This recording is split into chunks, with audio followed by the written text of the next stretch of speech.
Aim right, achieve big at KR Mangalam University. Kishtwar के चसौटी में तबाही की ऐसी गवाही जिसे सुनकर आपके रोंगटे खड़े हो जाएंगे।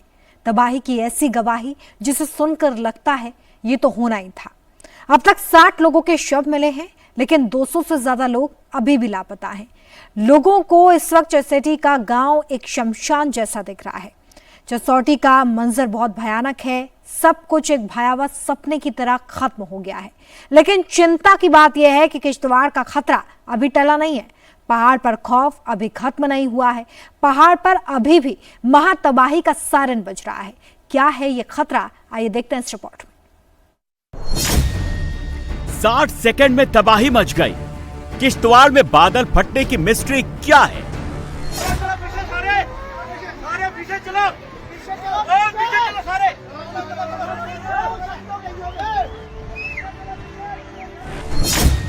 60 सेकंड में बस, टेंट, लंगर सब बह गए।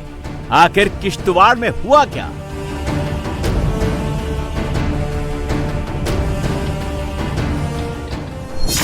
डेढ़ किलोमीटर ऊपर से आया सैलाब पूरा का पूरा गांव कैसे डूब गया?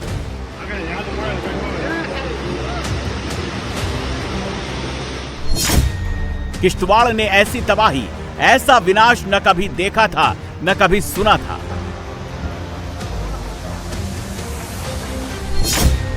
जब सैकड़ों टन वजनी पत्थर के बोल्डर नीचे आते हैं तो बड़ी बड़ी मशीनों को सेकंड्स में चकनाचूर कर देते हैं। जब आसमानी सैलाब के साथ मलबा आता है तो क्या मकान, क्या दुकान, क्या गाड़ियां, सब कुछ जमींदोज हो जाता है। ये चसौटी गांव के लेटेस्ट तस्वीरें हैं।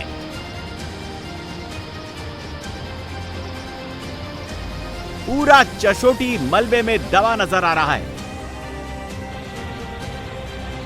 पहाड़ के टॉप पर आया सैलाब जिधर से गुजरा सब समतल करके चला गया।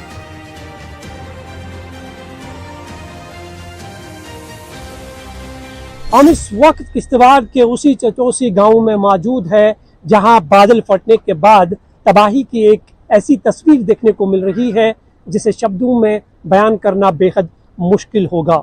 मेरे पीछे जहां तक आपकी नजर जाएगी आपको यहां पर सिर्फ मलबों के ढेर नजर आएंगे और इस मलबे के नीचे न जाने कितने लोग अभी भी लापता है, उनका कोई पता नहीं चल रहा है। ये बड़े बड़े पत्थर आप देख सकते हैं। ये पत्थर जो है बादल फटने के दौरान ऊंची ऊंची पहाड़ों से नीचे आए हैं। ये पेड़ आप देख सकते हैं कि ये पेड़ जो है जमीन से पूरी तरह से निकल कर जो है इस रिहायशी इलाके में आ पहुंचा है। ये पत्थर आप देख सकते हैं कि हजारों टन वजन के ये पत्थर है जो पहाड़ी से नीचे आ गई। ये मिक्सर आप देख सकते हैं जो किसी काम के लिए यहाँ पर इस्तेमाल हो रहा था। इसकी तस्वीर आप देख सकते हैं कि इस मिक्सर की हालत कैसी है। कोई भी चीज जो है इस मिक्सर में सामान्य नहीं दिख रहा है। मेरे सामने आप ये देख सकते हैं ये मकानों के छत है। मकान तो नहीं दिख रहे हैं लेकिन ये छत जो है देखे जा सकते हैं और जो मकान है वो पूरी तरह से इस जमीन के नीचे दफन हो चुके हैं। त्रासदी कितनी खतरनाक थी इन लोगों की तस्वीरों से समझा जा सकता है।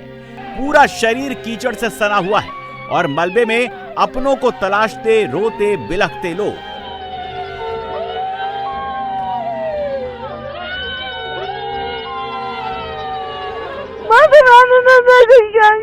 हमारे सारे पता कितने बंदे रुड़ गए। कुछ नहीं रहा। मेरे पिताजी मंदिर पे थे, यात्रियों को टिक्का लगा रहा था। मेरे को कहते तू भी टिक्का लगा। मैंने कहा नहीं, मैंने सुबह सुबह टिक्का लगाया। मेरे तकदीर में अपने पिता के हाथ से टिक्का नहीं लिखा था। मैं अपने जेई घर पहुंची, वहीं बाढ़ आ गया। हम लंगर के थोड़े पीछे ही थे, वहाँ पर हम रोटी खाने लगे थे। पीछे से आवाज आई, वो सारा रुड़ गया।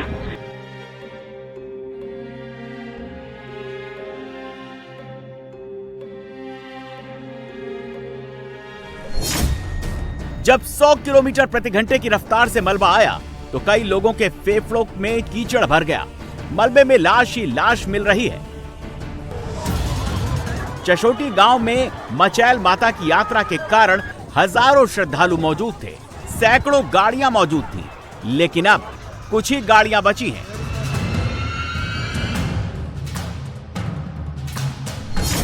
मचैल माता की 25 किलोमीटर की धार्मिक यात्रा का बेस कैंप गुलाबगढ़ है।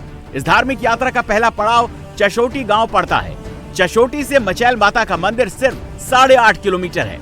जब चशोटी में श्रद्धालु रुके थे, आराम कर रहे थे, लंगर में खाना खा रहे थे, तभी यह हादसा हुआ।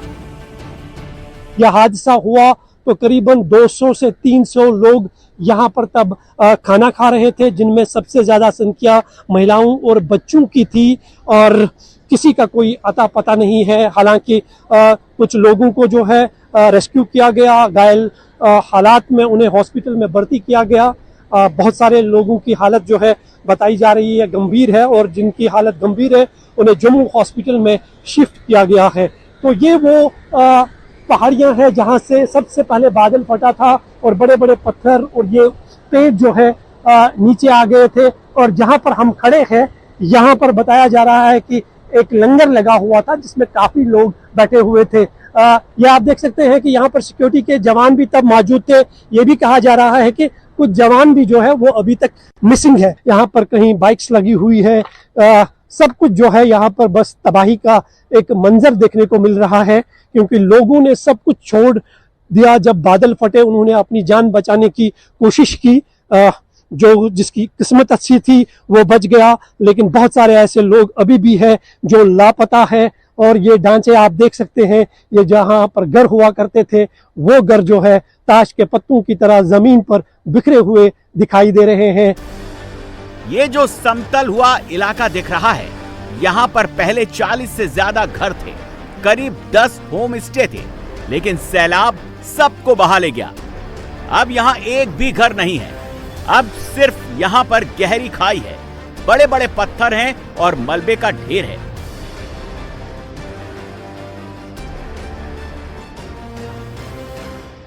रेस्क्यू ऑपरेशन में काफ़ी तेज़ी देखी जा रही है और भवन में फंसे जितने भी यात्री थे उन्हें सुरक्षित अब सेफर प्लेसेस की तरफ शिफ्ट कर रहे हैं। करीबन 5000 से अधिक यात्री थे जो कल बादल फटने के दौरान यात्रा पर चले गए थे। कुछ लोग अभी क्रॉस ही कर रहे थे।